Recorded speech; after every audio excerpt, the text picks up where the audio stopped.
మరొక చక్కటి సమయాన్ని మనకు అనుగ్రహించున్నారు కనుక ఈ రాత్రికాల సమయంలో కొద్ది నిమిషాలు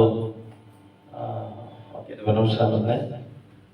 కొద్ది నిమిషాలు క్లుప్తంగా సాధ్యమైనంత త్వరగా ముగించడానికి ఇష్టపడుతూ ఉన్నాను. బైబిల్ గ్రంథములో ఈనాడు చదవబడినటువంటి లేఖన భాగము 1 రాజుల గ్రంథము 17వ అధ్యాయము 1వ వచనము 2వ వచనములో మనం చదివితే అక్కడ అంతటికి లాదు కాపురస్తుల సంబంధియను ప్రెసిడెంట్ ఏలియా అహాబు ముందుకు వచ్చి, ఎవరి సన్నిధిని నేను నిలిచి ఉన్నానో ఇశ్రాయేలు దేవుడైన ఆ యెహోవా జీవముతోడు నా మాట ప్రకారము గాక ఈ సంవత్సరములలో మంచైనను వర్షమైనను పడతని చాలు.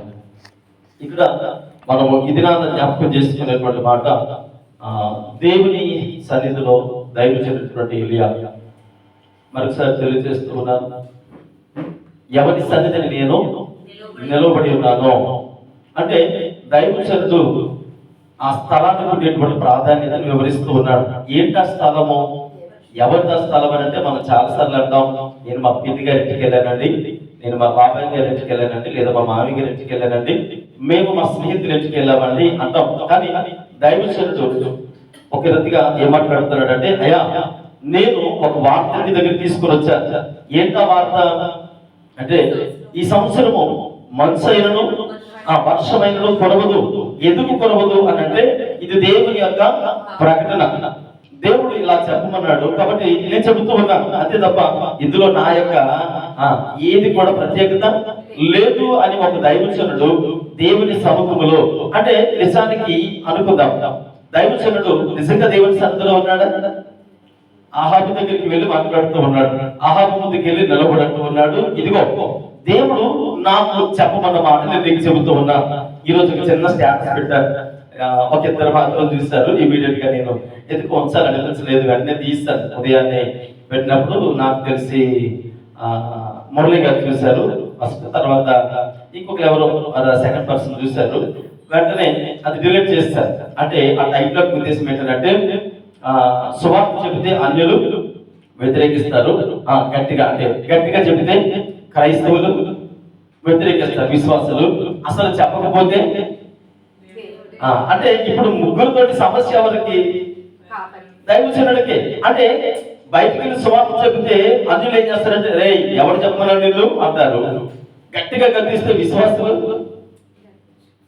అంటే వీళ్ళు కూడా కొద్దిగా హర్ట్ అవుతూ ఉంటారు. అస్సలు చెప్పకుండా ఎందుకు వచ్చింది నాయన అని అంటే, ఆయన నుంచి మాట్లాడుతూ ఏలియా పరిస్థితి అదే. ఏలియా దగ్గరికి వచ్చి మాట్లాడుతూ ఉంటే దేవుడు అన్నాడు, ఏలియా నువ్వు వెళ్ళు అనగానే అహాబు దగ్గరికి వెళ్ళి మాట్లాడుతూ ఉన్నాడు, ఇదిగో ఈ సంవత్సరం మంచైనను వర్షమైనను కొరవదు అనగానే అటు చూస్తూ ఉన్నాడు. ఏలియా వైపు చూడగానే నేను ఎవరి సన్నిధి నిలబడ్డాడో తెలుసా? హల్లెలూయా. అంటే ఇది నాకున్నటువంటి ప్రత్యేకత కాదు, ఇది నా టాలెంట్ కాదు, లేదా నా ఉద్దేశం కాదు, ఆయన చెప్పమన్న మాట నేను మీకు చెబుతూ ఉన్నాను అంతే తప్ప నేను మంచుని వర్షాన్ని ఆపడానికి నేనంతటి వాడిని. హల్లెలూయా. ఈ రోజు ఈ 2వ శుక్రవారం ప్రార్థన సహవాసంలో దేవుని సేవకుడిగా మీతో ఒక మాట తెలియచేయాలనుకుంటూ ఉన్నా. మనము దేవుని సన్నిధిలో ఉన్నాము, ఎవరి సన్నిధిని నిలబడుతూ ఉన్నామో ఆయన పాదముల చెంతకు వచ్చి, అయ్యా ఇది నా అవసరత, ఇది నా అక్కర, ఒకవేళ నా బ్రతుకులో మీరే ఆనాడు ఇశ్రాయేలు ప్రజలైనటువంటి అహాబు జీవితంలో ఆ ప్రజల జీవితంలో రావలసినటువంటి ఆశీర్వాదకరమైనటువంటి మంచును, ఆశీర్వాదకరమైనటువంటి వర్షాన్ని మీ చిత్తము ద్వారా మీరే ఆపారేమో కనుక నేను ఎన్ని ప్రయత్నాలు చేసినా అది నా జీవితంలో నేను పొందుకోలేకపోతున్నానంటే, అయ్యా ఒకవేళ మీరు ఇవ్వాలనుకుంటే ఖచ్చితంగా ఇవ్వగలరు. ఒక దైవజనుడు వచ్చి చెప్పగానే అక్కడ మనం జ్ఞాపకం చేసుకుంటే యాకోబు ప్రవక్త అంటాడు, భక్తుడు యాకోబు గారు అంటారు, ఏమంటారంటే ఇదిగో ఏలియా మన వంటి మనుష్యుడే, కానీ ఆయన ప్రార్థన చేయగా కానీ నిజానికి కార్యం జరిగించింది ఎవరు? దేవుడు జరిగించాడు కనుక మరి ఏలి అంటాడు, అయ్యా ఇది నాకున్నటువంటి ప్రత్యేకత కాదు, ఇది నా గొప్పతనం కాదు, నాకున్నటువంటి తలాంతులు కాదు, కానీ నేను ఎవరి సన్నిధిని నిలబడ్డానో ఆయన గురించి నేను ప్రకటిస్తూ ఉన్నాను అని దేవుని సన్నిధిలో మాట్లాడుతూ ఉన్నాడు. చూడండి 25వ కీర్తన భాగము 14వ చరణములో ఈ రీతిగా రాయబడింది. దైవజనుడు ఇలా అంటాడు, 25వ కీర్తన భాగము 14వ చరణం చదివితే ఏమనుందంటే, యెహోవా మర్మము ఆయన యందు భయభక్తులు గల వారికి తెలిసే ఉన్నది, ఆయన తన నిబంధనను వారికి తెలియజేయను. దేవుని తలంపులు ఎరిగి ఉంటారట. ఎక్కడ?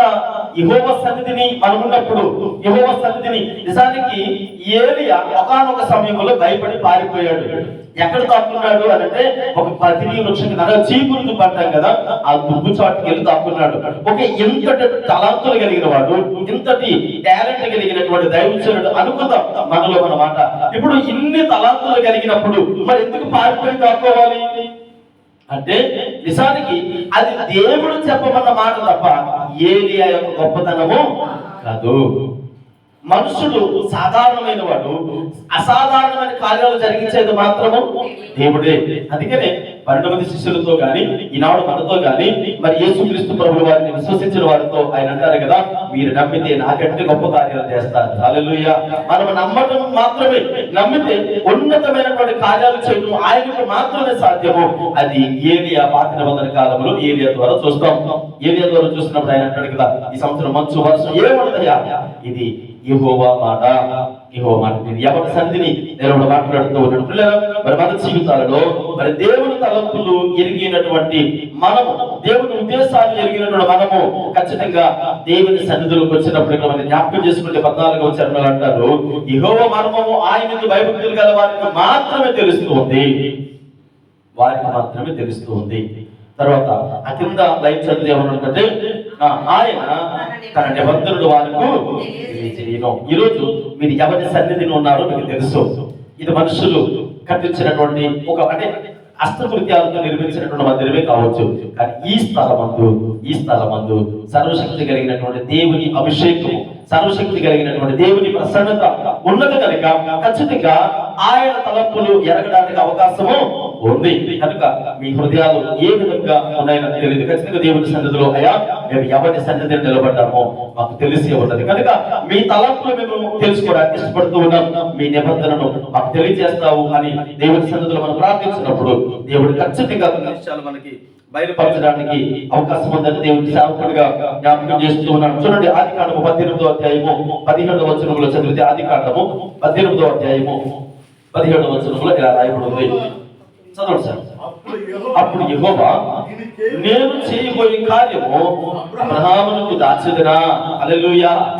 ఇక్కడ చూడండి, అంటే మనము ఎవరి సన్నిధిని నిలబడ్డామో ఆయన తలంపులు ఎరిగినటువంటి బిడ్డలకి ఎన్నడూ కూడా దాయడానికి ఇష్టపడడు అని ఇక్కడ మనం జ్ఞాపకం చేసుకుంటున్నాం. 22వ వచనం అదే ఆదికాండములో, ఆ మనుషులు అక్కడ నుండి తిరిగి సొదొమ వైపుకి వెళ్ళి అబ్రహాము ఇంకా యెహోవా సన్నిధిని ఎక్కడున్నాడు అంటే, దేవుని యొక్క తలంపులు ఎరిగిన వారు ఎక్కడ దేవుని తలంపులు మనం తెలుసుకోగలమనంటే, వేరే వేరే స్థలాలలోనూ లేదంటే ఇంటిలోనూ ఎక్కడో ఉంటే తెలుసుకోలేము. కానీ ఆయన సన్నిధి ఉన్నది అని మనం ఎప్పుడైతే అంటామో, మనందరికీ సుపరిచితమైనటువంటి మాట ఏంటంటే, ఎక్కడ 2-3 కూడుకుంటారో అక్కడ ఆయన ఉంటాడు. అదే ఆయన సన్నిధి.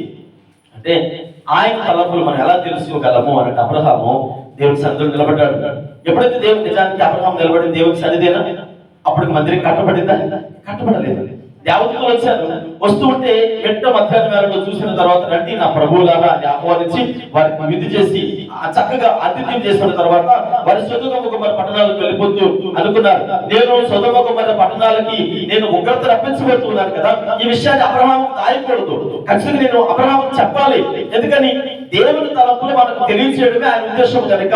ఈరోజు అది కష్టం కావచ్చు, ఇబ్బంది కావచ్చు, సమస్య కావచ్చు, ఆశీర్వాదం కావచ్చు, ఏదైనా దేవుడు మన దగ్గర దాయకుండా ఉండలేడు. కొంతమందికి కడుపు ఎక్కువ, ఎందుకంటే ఎక్కువసేపు దాచుకోలేము. ఎక్కువసేపు దాచుకోలేము, పట్టుకుపోయి పిగిలిపోద్ది ఖచ్చితంగా. ఎందుకని? ఇది తప్పు ఒప్పో ఏం చేయాలి? పేర్చాలి బాగుంది అంటే. ఇప్పుడు దేవుడు అలా ఉన్నప్పుడు దేవదూతలు అన్నారు కదా, అబ్రహాముకు దాచకుండా ఉండలేదు, చెప్పేయాలంటే. ఎందుకని? నా తలంపులు ఎరిగిన వాడు కనుక, నా చిత్తానుసారంగా నడుస్తున్నాడు కనుక అని. అబ్రహామా, నేను సొదొమ గొమొర్రా పట్టణాలకు ఉగ్రతను రప్పించబోతూ ఉన్నాను అని అంటే, ఆయన ఇంకా అక్కడే నిలబడ్డాడట. యెహోవా సన్నిధిని నిలబడ్డాడు. దేవదూతలు చెప్పేసి వెళ్ళిపోయాయి. ఈ రోజు మనం యెహోవా సన్నిధిని నిలబడ్డాం. ఇది సర్వశక్తి కలిగినటువంటి దేవుని ప్రశాంతతతో నిండినటువంటి స్థలం కనుక చూడండి, ఆమోసు గ్రంథము 3వ అధ్యాయము 7వ వచనంలో చెప్పిన ఆమోసు గ్రంథము 3వ అధ్యాయము 7వ వచనంలో ఈ రీతిగా వ్రాయబడింది. ఆమోసు గ్రంథము, యెహోవా చేయనిది పట్టణములలో తన సేవకులైన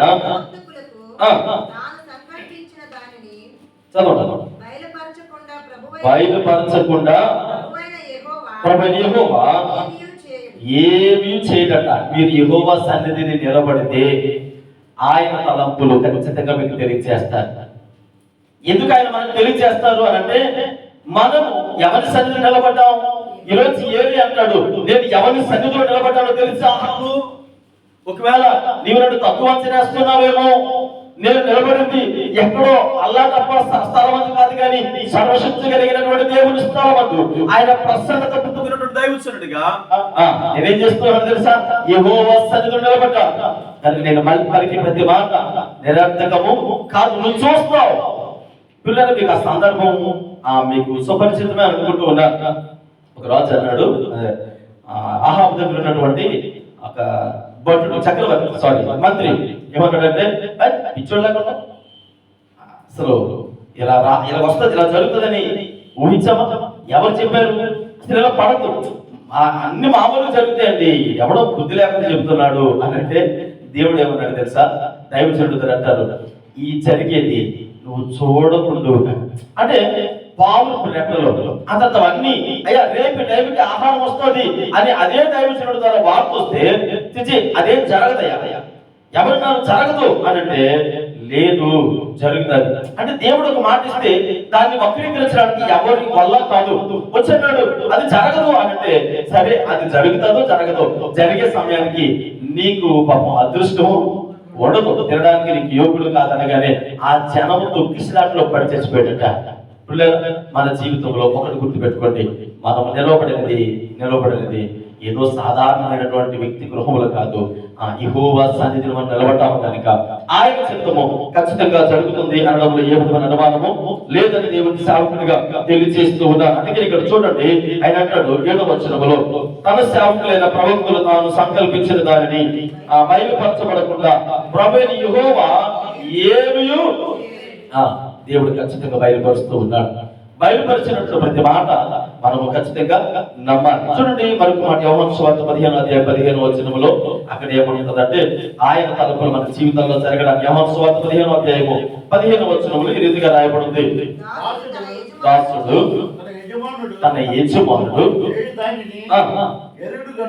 ఎరగడు గనుక ఇక మిమ్మును దాసులని పిలవక స్నేహితులని పిలుచుచున్నాను. ఎందుకనగా నేను నా తండ్రి వలన వినిన సంగతులన్నింటినీ మీకు తెలియజేసి, మీరు ఎవరి సన్నిధిలో ఉన్నారు? యెహోవా సన్నిధిలో ఉన్నారు కనుక ఆయన తలంపులు మీకు అన్ని చెబుతారు. ప్రియమైనటువంటి స్నేహితులు ఏం చేస్తారు తెలుసా? ఎవరికి చెప్పకపోయినా తన స్నేహితులకి సేవ్ చేసుకుంటారు, పంచుకుంటారు. కనుక దేవుడు మనల్ని ఈ 2026 సంవత్సరంలో మిమ్మల్ని ఎవరు పిలుస్తున్నాడంటే, మీరు దాసులు కాదు కానీ ఆయనకు స్నేహితులు. కనుక మీ దగ్గర ఏమి దానికి ఇష్టపడరు, మీరు ఎప్పుడైతే ఆయన సన్నిధిలో ఉన్నారో, ఆయన సన్నిధిలో ఆయన తలంపుల కొరకు మీరు ఎదురు చూస్తూ ఉన్నారు. మనము చాలా సందర్భాలు కన్ఫ్యూజ్ అవుతూ ఉంటాం. ఆయన తలంపులు వేరు, మన తలంపులు వేరండి. ఆయన భూమికి ఆకాశములకి ఎంత ఉన్నతంగా ఉన్నదో, కానీ ఆయన తలంపులు అక్కడ ఉంటాయి, మన తలంపులు ఎక్కడ ఉంటాయి అనుకొని ఆయన జోలికి వెళ్ళం. ప్రభువా నేను ప్రార్థన చేస్తున్నాను అంతే, ఇక్కడే ఆగిపోతాం. కొంతమంది స్టూడెంట్స్ చూడండి, కొంతమంది స్టూడెంట్స్ ఈ రోజు వారు మన ముందే పుట్టి పెరుగుతారు, మన ముందే పాడుతూ అలా ఉంటారు. ఉన్నపాటిని ఒక 4-5 సంవత్సరాల తర్వాత వారు ఉన్నపాటిని ఉన్నతమైనటువంటి పొజిషన్కి వెళ్ళినప్పుడు, అరే అబ్బాయి ఇంత ఉన్నతమైన పొజిషన్లోకి వెళ్ళాడా అని అనుకుంటాం. అంటే మనతో కలిసి తిరిగిన వారే, ఆడుతూ పాడుతూ ఉన్నవారే సడన్ గా ఒక ఉన్నతమైన స్థలంలోకి వెళ్ళేటప్పుడు, ఉన్నతమైన స్థితిలోకి వెళ్ళేటప్పటికి కనీసం ఆ అబ్బాయి అపాయింట్మెంట్ ఆడడానికి వస్తుంది, కనీసం కలవడానికి కూడా అవకాశం ఉండదు. ఎందుకని అది మనతో కలిసి తిరుగుతున్నాడే కదా అని తన చుట్టూ ఒక ప్రొటెక్షన్ ఏర్పడుతుంది. ఎందుకని తన స్థాయి అంటే తను ఏదో సాధారణంగా ప్రయత్నం చేయలేదు, ఏదో క్యాన్సర్ వదిలిపెట్టలేదు, ఆహారాలను ప్రయాసపడ్డాడు. తను అనుకున్న దానికంటే కొద్దిగా ఎక్కువే కష్టపడ్డాడు కనుక ఆయన అనుకున్న దాన్ని ఇమ్మీడియట్ గా సాధించడానికి అవకాశం ఉంటారు. అంటే నేను ఏమంటున్నానంటే ప్రయత్నం అనేది ఒక అబ్బాయి అంటే ఎగ్జాంపుల్ చెప్తూ ఉంటాను. సర్వసాధారణంగా విశ్వాసం యొక్క భక్తి జీవితం ఎలా ఉండాలంటే చింత చెట్టు చివరి వరకైనా అంటే చూడండి ఆకాశం వరకైనా మనం వెళ్ళాలి అనుకుంటే అంతరిక్ష వరకు వెళ్ళాలి అనుకుంటే మనము కనీసం చింత చెట్టు చివరి వరకైనా వెళ్ళగలమంట. మనం చింత చెట్టు చివరి వరకు అనుకుంటే మన ప్రయాణం ఎక్కడ ఆగిపోద్ది? ఆ చెట్టు మొదటనే ఆగిపోద్ది. కనీసం అసలు ప్రయత్నమే చేయకపోతే ఎక్కడ వేసిన గొంగలి ఇది ఆధ్యాత్మిక ఎదుగుదల అనేది. కనుక మన ప్రయత్నం ఎలా ఉండాలంటే ఉన్నతంగా ఆలోచించాలి. అందుకని ఇక్కడ ఏమంటున్నాడంటే దేవుడు ఖచ్చితంగా నీకు బయలుపరుస్తూ ఉన్నాడు. అంత మాత్రమే కాదు, ఇక్కడ చూడండి యోహాను సువార్త మన 15 వచనంలో చదివితే ఆయన మనల్ని స్నేహితులుగా పిలుస్తున్నాడు కనుక ఖచ్చితంగా మనకు తెలియచేయడానికి ఇష్టపడుతూ ఉన్నాడు. మనము ఆయన తలంపులు గ్రహించగలిగేటువంటి స్థితి యెహోవా సన్నిధిలో మాత్రమే. హల్లెలూయా హల్లెలూయా. 2026 సంవత్సరంలో మొట్టమొదటిగా మనం నేర్చుకోవాల్సింది ఏంటంటే మనము ఎవరి సన్నిధిలో ఉంటూ ఉన్నాము అనే విషయాన్ని జ్ఞాపకం చేసుకోవాలి. ఇది దేవుని సన్నిధి కనుక ఆయన తలపులు నాకు చెప్తారు. నా దగ్గర ఏది కూడా దాచడు. ఖచ్చితంగా ఆ గ్రహింపమనుకుంటా అయ్యా నువ్వు నాతో మాట్లాడే దేవుడు, అయ్యా నువ్వు నాకు పరామర్శించేటువంటి దేవుడు, నా కష్టాల్లో ఇబ్బందుల్లో సమస్యలలో ప్రతి సమయంలో మీరు నాతో మాట్లాడేటువంటి దేవుడు అని మనము ఎప్పుడైతే దేవుని వైపు మనం చూస్తామో అబ్రహాముకి దాచను అన్నటువంటి దేవుడు మనకు కూడా దాయుడు. ఆ తర్వాత ఇక్కడ మనం జ్ఞాపకం చేసుకుంటే రెండవ మాట మనం జ్ఞాపకం చేసుకుంటే యాకోబు 5వ అధ్యాయము 17వ వచనంలో చదివితే ఏలియా గురించి మాట్లాడుతూ ఉన్నారు. ఏలియా మనవంటి స్వభావం కలిగిన వాడే కానీ వర్షింపకుంటున్నట్లు ఆసక్తితో ప్రార్థన చేయగా భూమి మీద వర్షము. చూడండి ఏలియా ఎవరి సన్నిధిలో ఉన్నాడో ఆ విషయాన్ని జ్ఞాపకం చేసుకున్నాడు. ఆ తర్వాత ఆయన వల్ల కాదు కానీ దేవుడు జరిగించాడు అనేటువంటి విషయాన్ని జ్ఞాపకం చేసుకున్నాం. మూడవది దేవుడు తన తలంపులన్నీ కూడా మనకు తెలియచేయడానికి ఇష్టపడుతూ ఉన్నాడు. తర్వాత మన ప్రార్థన ఎవరి సన్నిధిలో చేస్తూ ఉన్నాం అనేది చాలా ప్రాముఖ్యమైనది. చాలా సందర్భాల్లో కొంతమంది ప్రార్థన చేసేటప్పుడు ఏమంటారంటే ప్రార్థన నార్మల్ గా చేసి కంక్లూజన్ అంటే ముగింపులో ఏం చేస్తామంటే యేసు నామములో అడుగుతున్నాము తండ్రి అని కొంతమంది ఆ పదాన్ని వాడరు. కొంతమంది ఆ పదాన్ని వాడుకుంటా ఈ ప్రార్థన వేడుకుంటున్నాము అంటారు. కొంతమంది చాలా మంది యేసునామములో ప్రార్థిస్తారు. కొంతమంది ఆ పదాన్ని వాడరు. అంటే బై మిస్టేక్ అలా చేస్తారో తెలియదు, లేదంటే కన్ఫ్యూజ్ అయిపోతుంటారు. సడన్ గా ప్రార్థించేటప్పటికి కొంతమంది ఆతృతలు అటు తొందరపాటులో ఇలా కూడా జరుగుతూ ఉంటుంది. కానీ ఖచ్చితంగా మనం జ్ఞాపకం చేసుకోవాల్సింది యేసుక్రీస్తు ప్రభువు వారు అన్నారు, మీరు ఇంటి దగ్గర ప్రార్థన చేసినా, వీధిలో ప్రార్థన చేసినా, మందిరంలో ప్రార్థన చేసినా ఏ ప్రార్థన అయినా అది యేసుక్రీస్తు ప్రభువు వారు మధ్యవర్తి అయితేనే ఆ ప్రార్థనకు ప్రతిఫలము. ఆ ప్రార్థన యేసు ప్రభువు మాత్రమే తీసుకుని వెళ్ళగలరు. ఇంకా ఏ విధమ చేతనైనా మన ప్రార్థన అంగీకరించబడదు. ఎవరి సన్నిధిలో ఉన్నామో ఆయన మాత్రమే ప్రార్థనకి సమాధానం ఇచ్చేవాడు. ఆయన ద్వారా తప్ప తండ్రి దగ్గర ఎవ్వరు కూడా ఏ విధమైనటువంటి మేలులు పొందుకోలేరు. కనుక ఇక్కడ ఏలియా ఏమిటి ప్రార్థన చేశాడు?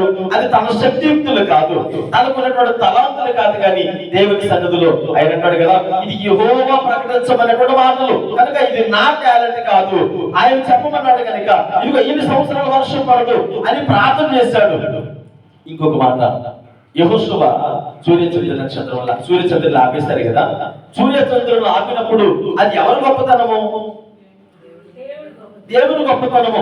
అంతే తప్ప అక్కడ మోసే గొప్పతనము, యెహోషువ గొప్పతనము, లేదా మిర్యాము యొక్క భర్త గొప్పతనము కాదు. కానీ వారు కేవలం ప్రార్థన చేస్తారు. వారు మధ్యవర్తులు మాత్రమే. ఈరోజు దేవుని సేవకులు కావచ్చు, ఎవరైనా సరే కేవలం మధ్యవర్తులు మాత్రమే. వారు ప్రార్థన మాత్రమే చేయగలరు, కానీ కార్యములు జరిగించేది యేసుక్రీస్తు ప్రభువు వారు మాత్రమే. ఏలియా గొప్పతనము అక్కడ మనం జ్ఞాపకం చేసుకుంటే ఒకటి ప్రత్యేకించి పర్టికులర్ గా మనం జ్ఞాపకం చేసుకోవాల్సింది ఎవరి సన్నిధిలో ఉండి ప్రార్థన చేస్తారనేది గొప్పతనం. ఎవరి సన్నిధి? దేవుని సన్నిధి, దేవుని ప్రసన్నత, ఆయన నివసించేటువంటి స్థలము. మీరు అడగవచ్చు అయ్యారంటే మరి ఇంటికి ప్రార్థన చేస్తే దేవుడు ఆలోచించడా అని అంటే మనందరికీ కొన్ని పాటలు మనకు తెలుసు. ఆకాశము ఆకాశము ఆయన సింహాసనము, భూమి ఆయన పాదపీఠము. ఎక్కడికి వెళ్ళినా ఆయన సన్నిధి కనుక నీ హృదయం ఆయనకు అనుకూలంగా ఉండి ప్రార్థన చేస్తే చాలు, దేవుడు ఇమీడియట్ గా కార్యాలు చేయబోతున్నారు. ఈ 2026 సంవత్సరంలో ఆయన ఇచ్చిన వాగ్దానం ఎంతమంది గుర్తుంది? మందిరానికి ఇచ్చినటువంటి వాగ్దానం ఏంటంటే ఈ నైవేద్యములన్నిటిని ఆయన అంగీకరిస్తాడు, త్రోసివేసే దేవుడు కాదు. నీ నైవేద్యములను అంగీకరిస్తాడని వాగ్దానం ఇచ్చాడు కనుక, ఒకటి అయ్యా నేను నీ సన్నిధిలో ఉండి ప్రార్థన చేస్తూ ఉన్నాను. ఏదే ప్రార్థన ఆలకించారు, నా ప్రార్థన ఆలకించారు. మీ తలపులు ఆయన చెప్పారు, నాకు చెప్పరా? అబ్రహాం గారికి దాజును అన్నారు కదా, మరి నేను కూడా ఆ వంశావళికి చెందాలనుకుంటూ ఉన్నాను. నేను కూడా వారి మార్గంలోనే నా భక్తి జీవితాన్ని కొనసాగించాలనుకుంటూ ఉంటాను కనుక ఒకసారి దాన్ని జ్ఞాపకం చేసుకోవా అని మనం ప్రార్థిస్తే దేవుడు ఖచ్చితంగా ఉన్నతమైన కార్యాలు మన కుటుంబాల్లో జరిగించబోతూ ఉన్నారు. చూడండి ఇక్కడ మరొకటి, మొదటి రాజుల గ్రంథము 17వ అధ్యాయము, మొదటి రాజుల గ్రంథము 17వ అధ్యాయము 2వ వచనములో మనం చదివితే అక్కడ ఏముందంటే, పిమ్మట యెహోవా వాక్కు అతనికి ప్రత్యక్షమై తూర్పు వైపునకు పోయి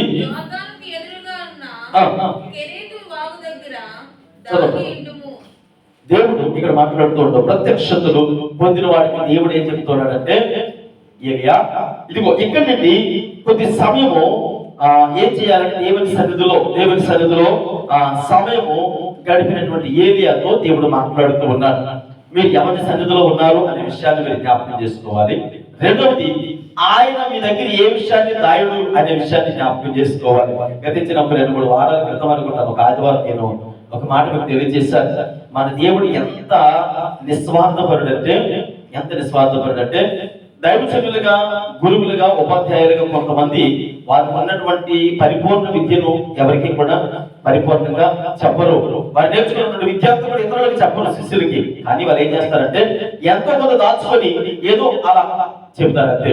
కానీ యేసుక్రీస్తు ప్రభువు చూస్తే ఆయన సమస్తమును ఆయన తాను తగ్గించుకొని ఉన్నతమైనటువంటి స్థితిలో మనం ఉంచడానికి ఇష్టపడ్డారు. నేను జ్ఞాపకం చేస్తూ ఉన్నాను, యేసు ప్రభువు పరిచయం చేసింది 3.5 సంవత్సరాలు మాత్రమే. కానీ ఈ లోకంలో గొప్ప వారిగా పిలువబడుతున్న వారు, ప్రపంచ ప్రసంగికులు అంటారు, ఇంటర్నేషనల్ స్పీకర్స్ అంటారు, వీళ్ళందరూ కూడా 20 సంవత్సరాలు, 30 సంవత్సరాలు, 40 సంవత్సరాలు పరిచయం చేస్తారంటే అది దేవుడు ఇచ్చినటువంటి ఉచితమైన కృప. తనను తాను తగ్గించుకుంటూ మనల్ని హెచ్చించే దేవుడు. ఆ తర్వాత ఆయన మహా అయితే ఈ 3.5 సంవత్సరాల్లో కొన్ని అద్భుతాలు మాత్రమే చేశారు, కొంతమందికి మాత్రమే సువార్త ప్రకటించారు. కానీ ఈ రోజు నేను అంటాను, ఆయన ఆ యెరూషలేము దరిదాపుల్లో మాత్రమే ప్రకటించారు. కానీ ఈ రోజు కొంతమంది దైవజనులు ఈ రోజు అమెరికాలో ఉంటే రేపు జర్మనీలో ఉంటారు, రేపు జర్మనీలో ఉంటే ఎల్లుండి లండన్ లో ఉంటారు. అంటే ప్రపంచం అంతా కూడా నెల రోజుల్లో దాదాపు 20-30 దేశాలు తిరిగి వచ్చేస్తూ ఉన్నారు. అంటే యేసు ప్రభు వారు ఆ 3.5 సంవత్సరాలు ఎన్ని దేశాలు తిరిగారు? ఒకటే దేశం. అంటే ఇప్పుడు ఆయన ఎక్కువ పరిచయం చేస్తారా? ఈనాడు ప్రపంచ ప్రసంగికులుగా పిలువబడుతున్న వారు ఎక్కువ పరిచయం చేస్తూ ఉన్నారా? ఎప్పుడైనా యేసు ప్రభు వారు అయ్యో నేను తక్కువ పరిచయం చేశాను, నేను ఉండకూడదు భూమి మీద అని చెప్పేసి వారిని చూసి కుళ్ళుకున్నట్లుగా చరిత్రలో ఉందా? ఈ రోజు ఎందుకు పనికిరాని వాడిని 20 సంవత్సరాలుగా దేవుని సేవా పరిచయంలో ఉన్నారు. ఆయన ఎంతకాలం చేశారు? 3.5 సంవత్సరాలు పరిచయం చేశారు. ఇంకా నా యవన బలమును బట్టి ఇంకా పరిచయం చేస్తూనే ఉన్నారు. వీడికి ఎందుకు 20 సంవత్సరాలు అని దేవుడు నన్ను చూసి కులుకున్నాడా? అంటే నిస్వార్థపరుడు, ఏ కలవసము లేనివాడు, ఏ కపటము లేనివాడు. కానీ ఈయన ఏమంటున్నాడంటే తన ప్రత్యక్షతను బయలుపరుస్తూ ఉన్నాడు. ఆయన సన్నిధిలో ఉన్న వారికి ఏది కూడా దాచిపెట్టడు. రెండవది, ఏలియా అక్కడ నుండి సన్నిధిలో గడపగానే ఇదిగో ఇలా అని మాట్లాడి, నువ్వు అక్కడికి వెళ్ళి వర్షం పడుతుంది నేను చెప్పానని చెప్పు అనగానే అది ఏలియా గొప్పతనం కాదు, దేవుని గొప్పతనము. ఆ వాతావరణాన్ని దేవుని స్వాధీనంలో ఉంచుకొని ఆ వర్షాన్ని ఆపినటువంటి విధానము ఏలియా గొప్పతనం కాదు, దేవుని గొప్పతనము. మూడవది, ఇక్కడ మనం జ్ఞాపకం చేసుకుంటే ఏలియా బయలుపరిచినటువంటి ప్రత్యక్షతలు ఏవి కూడా ఏలియా టాలెంట్ కాదు, అది కేవలం దేవుని యొక్క గొప్పతనము. చాలా సందర్భాలలో మనం నేర్చుకోవాల్సినటువంటి చోట మొదటి రాజుల గ్రంథము 18వ అధ్యాయము మొదటి వచనంలో చదివితే, మొదటి రాజుల గ్రంథం 18-2 వచనాలు. అనేక దినములైన తర్వాత 3వ సంవత్సరమందు యెహోవా వాక్కు ఏలియాకు ప్రత్యక్షమై, నేను భూమి మీద వర్షము కురిపించబోతున్నాను. ఏలియా నీ ప్రార్థన ద్వారా వర్షం వచ్చింది. మనం ఏమంటామంటే ఏలియా ప్రార్థించగా వర్షం ఆగిపోయింది, ఏలియా ప్రార్థించగా వర్షము వచ్చింది. అంటే ఇప్పుడు ఎవరు గొప్పతనాన్ని మనం తెలియజేస్తూ ఉన్నాము? ఏలియా ప్రార్థించగా వర్షం ఆగిపోయింది, ఏలియా ప్రార్థించగా వర్షం వచ్చింది. అంటే మనం హైలైట్ చేసేది ఎవరిని? ఏలియాని హైలైట్ చేస్తాం. యాకోబు ప్రవక్త కూడా యాకోబు భక్తుడు కూడా ఎవరంటే మన వంటి మనుషుడే, కానీ ఏలియా ప్రార్థించక వర్షం వచ్చిందనంటే నేనంటాను అది ఏలియా గొప్పతనం కాదు, ఆయన ఆశ్రయించినటువంటి దేవుని గొప్పతనము. ఈ రోజు ఎవరి సన్నిధిలో ఉన్నారో ఆ విషయాన్ని జ్ఞాపకం చేసుకోండి. పిల్లలు, మనం దేవుని సన్నిధిలో ఉన్నాం, ఇది మన గొప్పతనం కాదు, మన పట్ల ఉన్నతమైన కార్యాలు జరిగించేటువంటి దేవుని గొప్పతనం. లోకంలో అనేక వాటములు చవి చూస్తూ ఉన్నారు, అనేక ఇబ్బందికరమైన పరిస్థితులు చూస్తూ ఉన్నారా? అయితే చెప్పండి, అయ్యా మీ తలపులు నేను తెలుసుకోవాలనుకుంటూ ఉన్నాను, నా పట్ల మీ చిత్తాన్ని నేను అడగాలను నేర్చుకోవాలనుకుంటున్నాను అయ్యా, ప్లీజ్ అయ్యా దయచేసి నాకు చెప్పండి అని అడగండి. మీ ప్రార్థనకి ప్రతిఫలము ఇచ్చేటువంటి దేవుడు ఆయన. మన దగ్గర ఏది కూడా దాచిపెట్టడానికి ఇష్టపడడు ఆయన. ఖచ్చితంగా ఏదో రూపాన, వాక్య రూపంలోనో, దర్శన రూపంలోనో, కళ రూపంలోనో ఆయన తన తలంపులను మీకు బయలుపరచడానికి ఇష్టపడుతున్నాడు. ఎందుకంటే ఆయన అంటాడు కదా, అబ్రహాముకు చెప్పకుండా నేను ఉండలేనయ్యా, ఉండలేను, అంత ప్రేమ. ఎందుకంటే మనం ఆయనకి స్నేహితులము కనుక చెప్పడానికి ఇష్టపడుతున్నాడు. తర్వాత ఇక్కడ చూస్తే మనం జ్ఞాపకం చేసుకుంటే ఆయన మన ప్రార్థన, మన శక్తి, మన యుక్తులు కాదు, కానీ మన పట్ల మన కొరకు చూపించి ఉన్నతమైన కార్యాలు చేయడానికి ఇష్టపడుతున్నాడు. మూడవది, మనకి ప్రత్యక్షతలు ఆయన బయలుపరుస్తూ ఉన్నారు. ఏలియాకి తన ప్రత్యక్షతలు బయలుపరిచినటువంటి దేవుడు మన జీవితాల్లో కూడా ఉన్నతమైనటువంటి ప్రత్యక్షతలు బయలుపరుస్తున్నారు. చివరిగా ఒక మాట చదివించి 4వ మాట చూడండి. మొదటి రాసిన 17వ అధ్యాయము 2వ వచనం నుండి చదువుకుందాం. అతనికి ప్రత్యక్షమై 5వ వచనం చదవండి నేరుగా. అతడు పోయి యోర్దానుకు ఎదురుగా త్రాగుదువు, నేను కాకోలములకు ఆజ్ఞాపించదను. చాలా దేవుడు ఈ 4 విషయాలు. ఒకటి, యెహోవా సన్నిధిలో ఉన్న వారికి దేవుడు తన తలంపులను బయలుపరుస్తాడు. యెహోవా సన్నిధిలో ఉన్న వారి యొక్క ప్రార్థన ఆయన ఆలకిస్తాడు. ఆ తర్వాత యెహోవా సన్నిధిలో ఉన్న వారికి ఆయన ప్రత్యక్షతలు వచ్చి మనకి చెబుతాడు, ఇదిగో నేను ఇలా అనుకుంటున్నాను, నీ ప్రత్యక్షత నీ బ్రతుకులు నీ జీవితంలో చేయబోతున్నాను. నాలుగవది యెహోవా సన్నిధిలో ఉన్న వారికి విధేయత ఉంటుంది. విధేయత ఉంటుంది. ఏలియా నేను వెళ్ళను అన్నాడా? ఎందుకు వెళ్ళాలయ్యా? అంత దూరం ఎందుకు వెళ్ళాలి? అసలే తిండి లేని ఉన్నాను కదా, పైగా మీరు ఏమన్నారు, ఇన్ని సంవత్సరాలు వర్షము మంచు ఉండదన్నారు, మళ్ళీ నేను అక్కడికి వెళితే వర్షము మంచు లేనటువంటి ఆ వాగు దగ్గరికి వర్షం లేకపోతే వాటర్ ఎలా వస్తుంది? ఇన్ని అనుమానాలతో దేవుడిని ప్రశ్నించుంటారు. కానీ ఏలియాకి తెలిసింది ఏంటంటే దేవుని సన్నిధిలో విధేయత చూపించడం. నేను ఎవరి సన్నిధిలో ఉన్నానో, ఈ యెహోవా సన్నిధిలో ఉన్నాను కనుక దేవుని సన్నిధిలో ఉన్నవారు 4 విషయాలు, క్లుప్తంగా 4 విషయాలు మరొకసారి జ్ఞాపకం చేస్తాను. యెహోవా సన్నిధిలో ఉంటే ఏమొస్తాయంటే, యెహోవా సన్నిధిలో ఉన్న వారికి దేవుడు తన తలంపులను ఖచ్చితంగా తెలియజేస్తాడు, దాచుకోడు. యెహోవా సన్నిధిలో ఉన్న వారి ప్రార్థన వెంటనే ఆలకిస్తాడు. యెహోవా సన్నిధిలో ఉన్న వారికి ఆయన చేయబోయే ప్రత్యక్షతలు ఖచ్చితంగా బయలుపరుస్తాడు, దాచిపెట్టాడు. అసలు ఎట్టి పరిస్థితుల్లో ఒకవేళ మన మీద కోపం వచ్చినా అప్పుడు అలిగి మళ్ళా చెప్తాడు. అందుకని ఏలియాతో ఇక్కడ ఏం చేస్తున్నావు నువ్వు, ఎక్కడికి రమ్మని, ఎవరు రమ్మన్నారు నేను, పద అని ఏలియాతో పోట్లాడి బయటకు లాక్కొని వచ్చి భూకంపం రప్పించేసి భయపెట్టి రా అని చెప్పి తీసుకొచ్చి కేలికి వారి దగ్గరికి ఏలియా నడిపించినటువంటి దేవుడు. అంటే తన ప్రత్యక్షతలు బయలుపరిచే విషయంలో దేవుడు ఖచ్చితంగా మన పట్ల ఆసక్తి కలిగిన దేవుడు. నాలుగవది ఏం చెప్పానంటే, ఏం చెప్పి విధేయత. యెహోవా సన్నిధిలో ఉన్న వారికి విధేయత ఉంటుంది. ఎందుకు విధేయత ఉంటుంది అంటే, ఆయన సన్నిధిలో ఉన్నాం కనుక ఆయనకి వ్యతిరేకంగా ఏ పని కూడా చేయలేము. ఆ దేవుని పట్ల నేను వ్యతిరేకించలేను, ఆయనకి వ్యతిరేకంగా నేను మాట్లాడలేను, ఆ దేవునికి లోపడాలి. ఏలియా చేసింది అదే. 4 విషయాలు పిల్లలను జ్ఞాపకం చేసుకోండి. మరి ఏలియా అంటాడు, నేను ఎవరి సన్నిధిలో ఉన్నాడో తెలుసా, ఇది నా శక్తియుక్తులు కాదు, కానీ దేవుడు నా పట్ల జరిగించినటువంటి కార్యాలు అని దైవజనుడు అయినా ఏలియా మాట్లాడుతూ ఉన్నాడు. మనం కూడా ప్రార్థన చేద్దాం, ప్రార్థన చేసుకుందాం.